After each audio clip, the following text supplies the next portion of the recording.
Your enemy thinks they are in control, but the truth is, control is always invisible.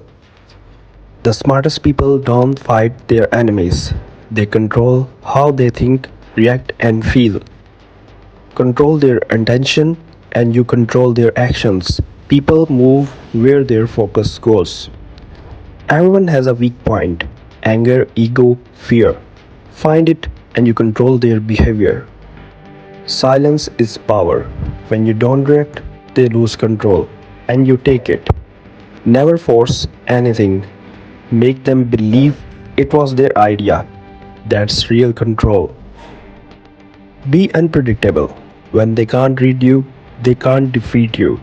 The strongest control is the one no one ever notices. Use it wisely. Mirror them, their tone, their behavior. Please trust what feels familiar, and familiarity creates control. Don't reveal everything. The less they know about you, the more they think about you. Make yourself valuable, then slowly become necessary. When they depend on you, they lose control. Control is not about force, it's about influence. And the most dangerous players never show their game.